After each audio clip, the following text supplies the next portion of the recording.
আসসালামু আলাইকুম স্যার। এটা হচ্ছে স্যার আমার ট্রান্সপোজিশনের কোড। তো ফার্স্ট অফ অল স্যার হচ্ছে আমরা একটা স্ক্যানার ক্লাস থেকে ইউজার থেকে ইনপুট নিব, দেন হচ্ছে ইউজারকে দুটা অপশন দিব যে কোনটা তুমি চুজ করো। দেন হচ্ছে সে এনক্রিপশন করবে না ডিক্রিপশন করবে, এটা চুজ করবে। চুজ করার পর তাকে হচ্ছে টেক্সটটা দেওয়ার জন্য একটা ফিল্ড দেওয়া হবে। দেন সে যখন টেক্সটটা পুট করবে, পুট করার পর যদি সে লোয়ার কেসও দেয়, সেটা অটোমেটিক্যালি আপার কেসে হয়ে যাবে, কারণ টু আপার কেস আমরা দিয়ে দিছি। আর হচ্ছে জাভাতে হচ্ছে যদি আমরা রিপ্লেস করতে চাই, সেক্ষেত্রে একটা প্যারামিটার আমরা ইউজ করি। সেটা হচ্ছে আমার যে টার্গেটেড ভ্যালুটা আছে, সেটারে আমরা কি দ্বারা রিপ্লেস করি। তো এখানে আমরা জানি যে ট্রান্সপোজিশনে যদি মাঝখানে যদি টেক্সটের মাঝখানে যদি স্পেস থাকে, সেটা আমরা রিপ্লেস করে দিই, উঠাই দিই। তো সেক্ষেত্রে আমরা রিপ্লেস করে উঠাই দিছি এই লাইনে।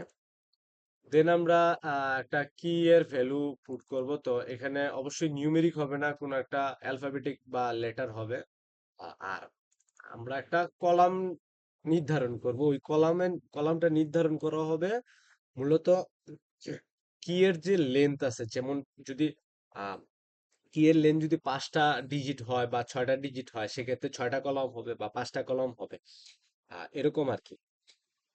তারপর হচ্ছে আমরা রো নির্ধারণ করব। তো রো নির্ধারণ করার জন্য এখানে আমরা একটা রো সংখ্যা রাখার জন্য একটা রো নামক একটা ইন্টিজার ভেরিয়েবল আমরা ডিক্লেয়ার করছি। তো এইখানে প্রথমে এই ইফ এর ভিতর এখানে প্রথমে চেক করা হয়েছে যে টেক্সটের যে লেনটা, মানে লেনটাকে আমরা কলামের সংখ্যা দ্বারা যদি ভাগ করি, তাহলে রিমাইন্ডার যদি জিরো হয় কিনা। রিমাইন্ডার যদি জিরো হয়, তাহলে পুরো টেক্সটটা ম্যাট্রিক্সের মধ্যে এটা ফিট করবে। আর যদি আহ যদি জিরো যদি না হয়, এলস, তাহলে আমাদের একটা অবশ্যই একটা কলাম দ্বারা মানে ভাগ করে, মানে একটা রো সংখ্যা বাড়াতে হবে। তো কলাম প্লাস ওয়ান দিয়ে আমরা একটা রো সংখ্যা বাড়াবো। ঠিক আছে। দেন হচ্ছে স্যার, আমরা তো অনেক সময় দেখা যায় যে আমাদের যদি প্লেন টেক্সটটা ছোট হয় এবং ম্যাট্রিক্সের রো আর কলাম সংখ্যা যদি মানে কলামের সেলগুলো যদি থাকে, সেক্ষেত্রে এমটি যে ঘরগুলো থাকবে বা সেলগুলো থাকবে, এগুলো আমাদের পূরণ করতে হবে।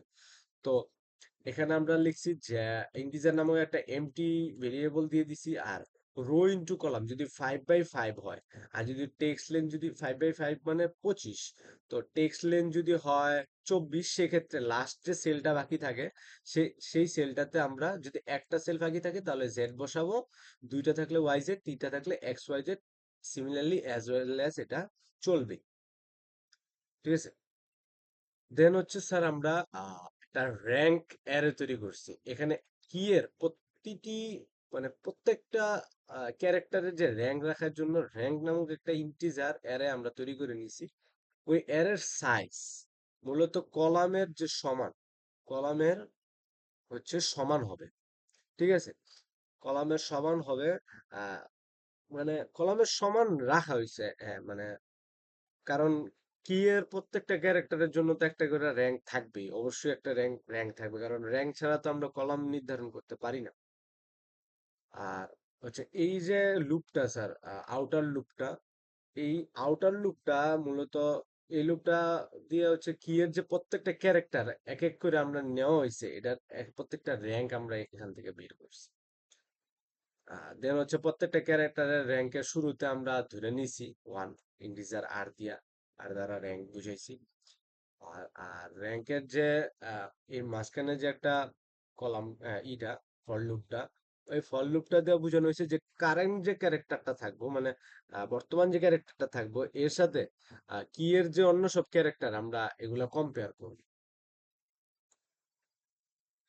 দেন আমরা ইফের ভিতর মানে ইফ একটা কন্ডিশন রাখছি। এখানে হচ্ছে কি এর যে পজিশনটা আছে, পজিশনের যে ক্যারেক্টারের পজিশনটা, ওই ক্যারেক্টারের পজিশনের সাথে আমরা কম্পেয়ার করব। যদি জে এর ক্যারেক্টারের অ্যালফাবেটের মানে অ্যালফাবেটিক্যালি যদি এটা আই এর ক্যারেক্টারের চেয়ে বেশি ছোট হয়, তাহলে র্যাঙ্ক এক বাড়িয়ে দেবো।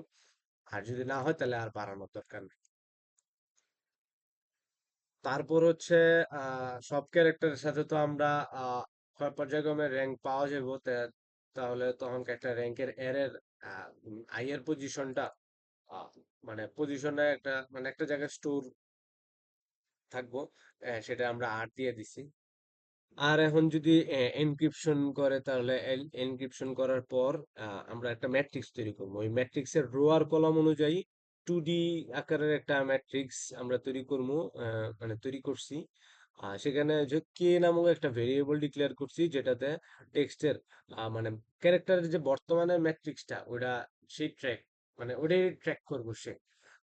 যদি আহ, মানে 5টা ঘর থাকে, 5টা ঘরে সিকুয়েন্সিয়ালি আর টেক্সট গুলো আমার বসবে। তো এই জন্য আমরা এই ফর লুপটা দিয়ে দিছি।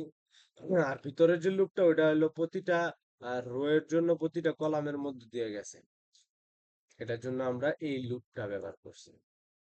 দেন লাস্টলি আমরা একটা ম্যাট্রিক্স তৈরি করলাম। দেন হচ্ছে সাইফার টেক্সট নামক একটা আরেকটা দিয়ে দিছি, ভেরিয়েবল ডিক্লেয়ার করছি। দেন আমরা ডিসক্রিপশনের সময় র্যাঙ্ক অনুযায়ী আমরা কলাম থেকে পড়বো। তো সেখানে এখানে র্যাঙ্ক ওয়ানের যে শুরু শেষের যে র্যাঙ্ক পর্যন্ত মানে এক এক করে যে প্রসেস করা হইতেছে, ওই র্যাঙ্ক ওয়ানের কলাম, তারপর র্যাঙ্ক টু এর কলাম, মানে এইভাবে যাইবো আর কি, যে একটা একটা করে।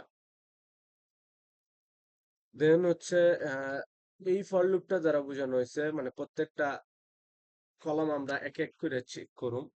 দেন এখানে ক্যারেক্টারের বর্তমান কলামের র্যাঙ্ক আর বর্তমানের যে মানে বর্তমান যে ভ্যালু আর হচ্ছে তার কলামে যে র্যাঙ্ক এটা সমান কিনা, যদি সমান হয় তাহলে আমরা কলামটা সিলেক্ট করব, ওই কলামটাই সিলেক্ট করবো মূলত। আর দেন করা হয়েছে যে সিলেক্টেড যে কলামের ক্যারেক্টার গুলা, মানে এক এক করে যে আমরা সাইফার টেক্সটের সাথে যোগ করছি, এভাবে মানে rank one, rank two, rank three, rank four, মানে সিকুয়েন্সিয়ালি সব র্যাঙ্কের কলাম গুলো আমরা মানে পড়তে থাকবো আর কি। দেন ফাইনালি আমরা এনক্রিপশন একটা রেজাল্ট পাবো, সেম অ্যাজ ডিক্রিপশন। ডিক্রিপশনের বেলায় আহ, ওই যে আমরা আহ, ওই যে আমরা কলামটা, যে কলামের মধ্যে যে আমরা টেক্সটটা পুশ করছি ওইটা থেকে রিড করা হবে। তো ফাইনালি আমরা হচ্ছে আমাদের কাঙ্ক্ষিত ডিক্রিপ্টেড কিটাও পাবো। তো এটা যদি একটু রান করে দেখাই, one enter text sound, value দিয়ে দিলাম 2 3,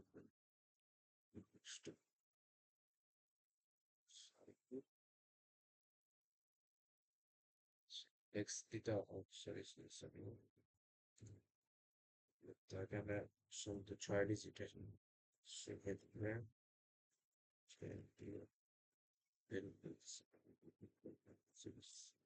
হ্যাঁ, সেক্ষেত্রে আমার সাইফার টেক্সটটা এরকম আসছে।